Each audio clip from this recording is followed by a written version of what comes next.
that Africa keeps its trade routes open with any country in the world. This is a very important source for Africa because we have a lot of people here. We have climate change that's impacting on people's lives. And we have a major drought now happening in many parts of Africa. Simply we cannot get the people of Africa homes in this great war that's happening between superpowers. Ensuring the safe export of grain from Ukraine is among the key issues up for discussion in a meeting between the Russian and Turkish foreign ministers in Ankara this Wednesday. RT's Philip Petrenko reports now from the Turkish capital. The Russian foreign minister Sergei Lavrov is in the capital of Turkey, a very important country in the region, the nation with the longest Black Sea coastline. Ankara has managed to maintain close ties with both Kiev and Moscow, which explains how active Turkish officials have been in trying to become mediators in the conflict. Russia-Ukraine talks in Istanbul earlier in spring led to pretty much nothing, but Turkey could still help. Okay, if it's not in hammering out a ceasefire, it could be something else. Let me explain.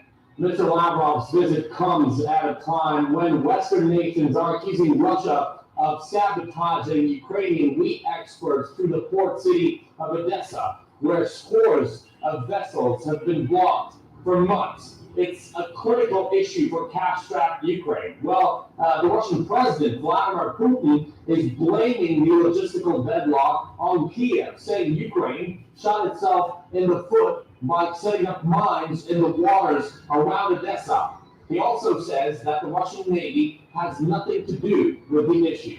When it comes to Ukraine's export, we are not impeding it. There are a number of export routes. There are ports which are under Ukraine's control. First of all, in Odessa and other adjacent ports in the Black Sea. It's not us laying mines in the ports, it's Ukraine. I've already proposed many times to demine them. We are ready to ensure security. We're not going to take advantage of the situation to launch attacks from the sea. So there are no problems regarding the export of grain there. Last week, an important message came from the Turkish foreign minister, who admitted that Ukrainian mines were pretty much the key issue in this crisis. Something else that we heard from Foreign Minister Lavrov was that Russia sees Turkey's possible assistance in demining as a good thing, and Moscow is ready to get itself involved in that kind of joint work.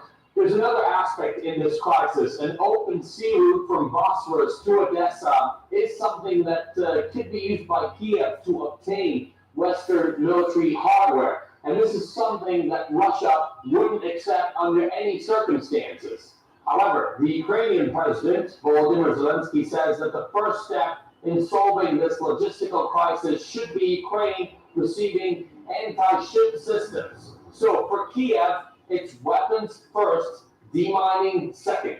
Now to reports from the ground on the Ukrainian conflict in Mariupol, the Donetsk People's Republic, Russian rescue workers say that they are continuing to clear debris of destroyed residential buildings, extracting bodies from the rubble with special equipment provided by Moscow.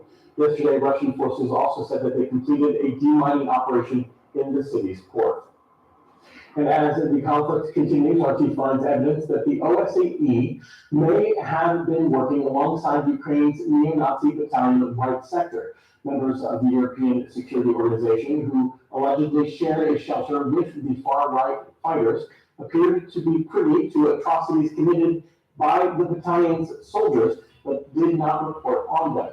We have asked the OSCE for a comment on that, but are yet to receive a reply. RT's Igor Zdanov sees the evidence for himself and has commentary. This is where the militants of the White Sector battalion were stationed, one of the most notorious neo-Nazi groups in Ukraine. This was their command center. You can see comms cables over, of course, well, destroyed. But what is particularly interesting about this place is that the White Sector militants, again, one of the most notorious neo-Nazi formations in Ukraine, very much akin to Azov or Aida, for example, they shared this building with the members of the OSCE mission. We found their insignia on the floor just above us. So again, members of the international community, the OSCE, they owed the roof over their heads to neo-Nazis. They shared food with neo-Nazis. a very peculiar symbiosis. So here's what I was talking about, the Ukrainian insignia right next to the insignia of the OSCE. These are Cyrillic letters, they're written in Russian. So everything points to the fact that the members of OSCE indeed shared this living space with the Ukrainian forces, which were in part, well, with the right sector neo-Nazi battalion. On this street, here, the right sector, led the defense. Was the right sector mixed up with NATO?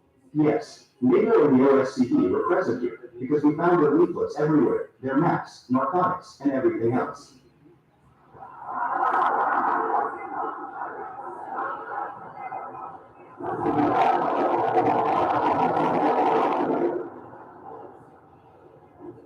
And this is an internal report of OSCE dated 2016, detailing some very inhumane approach of the Ukrainian military towards civilians. Since 2014, Ukrainian armed forces have been occupying civilian houses in the area of Shorter Street. Booby traps and mines were also placed in this area, which have led to numerous civilian casualties. In May, several inhabitants of the village complained to the Special Monitoring Mission about the behaviour of Ukraine armed forces personnel stationed in the vicinity of Shorter Street, and reported that they had evicted one family from their home in order to occupy it. The soldiers were using aggressive watchdogs kept unleashed to prevent people from accessing the area. It was reported that 2 people had been bitten by the dogs. And here's another report from a January 2017 that we discovered on the right sector base. A very interesting find, because here it has a paragraph, relationship with military and military occupation of civilian houses. Here it details that the Ukrainian armed forces indeed were occupying civilian houses and placing military vehicles between these houses. For example, here it reads, in August, the Special Monitoring Mission spoke with an interlocutor, which is basically a local, who showed his partially destroyed house. Shortly after, the Ukrainian military placed a tank in their backyard. So not only were they, using civilian houses and evicting civilians, they also rid them. Here's a picture taken by OSCE showing a booby trap. While the world continues to focus on supposed Russian atrocities, memories of crimes committed by Ukrainian forces in the 8-year-long war into Donbass were made. Archie's Roman Kosovo visits a city where at least 15 people, including 3 children, died after shelling in 2014, allegedly by Kiev forces. You can watch this a little bit later in our program. The Chilean president has slammed a U.S. move to exclude Venezuela, Nicaragua, and Cuba, previously targeted with U.S. sanctions, from the Summit of the Americas. The U.S. move is reinforcing the position that these other countries take in their own countries. We think it's an error, a mistake, and we're going to say that during the summit. Mexican and Guatemalan leaders refused to attend out of protest, while Argentina, Colombia, and Brazil are reportedly hesitant to come. Bolivia's president had previously said that he won't attend, and the leaders of Guatemala, El Salvador, and Honduras are also not expected. Washington has stood by its decision and stressed that it expects the summit to still be successful. The meeting, taking place in Los Angeles, was planned to revive U.S. engagement in the region, with migration issues and an increase in the oil trade high on the agenda. Mainstream media has also weighed in, calling Biden's move an embarrassment, saying that it failed to assert leadership in the region. Cuba and Venezuela Solidarity Committee coordinator Gloria La Viva says such an anti-democratic stance makes the U.S. even more isolated. As López Obrador and President Díaz-Canel of Cuba have said, as well as many others, they're all saying the U.S. is itself the one that's becoming isolated by its highly anti-democratic position to deny the invitation to the 3 countries, Cuba, Venezuela, and Nicaragua. In the whole world, whether it's the U.S. Army of Ukraine and its involvement in Eastern Europe with the sanctions against Russia, that if you don't go by the way of the U.S., you will suffer sanctions, blockade, and even war. And what's taking place right now with the Summit of the Americas is a failure. by the United States because it can no longer dominate and dictate as it used to. And those countries have said, it's time that we have the say in our own continent. The community of Latin American and Caribbean states was formed, CELAC. This is why we have begun to insist that there has to be economic and political, social integration of the Americas without the US and without Canada, who have dictated to them for too long.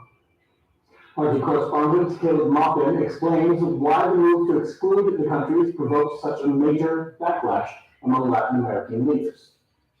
Washington has long considered Latin America to be its backyard, and when governments arise that don't take orders from the United States, things get pretty vicious. Here's how Dwayne Flores, a longtime CIA operative in the region, put it. We will intervene whenever we decide it's in our national security interests to intervene. And if you like it, love it. Get used to it, world. The international community has condemned the U.S. embargo against Cuba over and over. That has not stopped the decades of economic warfare imposed by Washington on the small communist-led island. During the 1980s, the United States backed anti-communist Contras in Nicaragua and in El Salvador. These fighters that were backed by the United States were also heavily involved in the drug trade. Narco gangs now plague Central America as well as Mexico right up to today. Venezuela has been the target of U.S. regime change operations for decades. Despite sanctions that created a food crisis and cost thousands of lives, the socialist government there says it is standing strong. The aggression against Venezuela is brutal. It's economic, it's financial, commercial, political, in the media, and we're going to continue ahead and we're going to try to, no empire is going to set foot on Venezuelan territory and prevent the Venezuelan people from realizing their will, realizing their own democracy, and achieving their own destiny of freedom. While the United States has burned a lot of bridges in the region, Russia and China are doing the opposite. They're pouring in investments, and now countries that have been shunned by Washington have an alternative. This is what China had to say about the upcoming summit. I want to stress again that Latin America is not some front yard or backyard of the United States. The Summit of the Americas is not the Summit of the United States of America. The U.S., as the host of the upcoming summit, needs to stop going its own way or forcing its will on others. Over the past 2 centuries, since the Monroe Doctrine came into being, the United States has conducted more than 30 military interventions in Latin American countries, forcibly exported the United States-style democracy to regional countries, implemented predatory economic policies, and even instigated regime subversion. Mike Pompeo, who served as Secretary of State under Donald Trump, seems to be raising the alarm about the rising influence of the 2 Eurasian superpowers on the American hemisphere. Here is what he predicted. China, Russia, they're showing up at the doorstep. But once they enter the house, we have the debt traps. They will use debt traps. They will disregard rules, and they will spread disorder in your home. Rich words coming from a country that has toppled, destabilized, and fomented chaos in that region for quite some time. With this upcoming summit being boycotted by Mexico and possibly other countries following suit, you have to wonder how long it will be before Washington reconsiders its strategy in dealing with neighbors south of the border. Caleb Maupin, RT, New York. While Joe Biden calls for stricter gun laws, pushing Congress to strengthen background checks, a newly leaked video of the president's son, Hunter, allegedly from 2018, shows him waving a supposedly illegal obtained handgun while seemingly under the influence of drugs. Rachel Blevins comments. The Hunter Biden laptop saga continues, this time with a new collection of leaked footage that appears to show the son of the current U.S. president violating the very laws his father is now looking to protect. That's according to a report from Radar Online, which says it verified controversial footage of Hunter, including everything from illicit drugs to allegedly illegally obtained weapons. A brazenly nude and drugged out Hunter Biden has been caught on video recklessly messing around with a handgun and pointing it at a camera, all while he cavorts with a prostitute. The footage was reportedly taken on October 17, 2018, which is notable given that it comes just 5 days after reports say Hunter purchased a handgun in Delaware. However, he is being accused of lying in order to do so.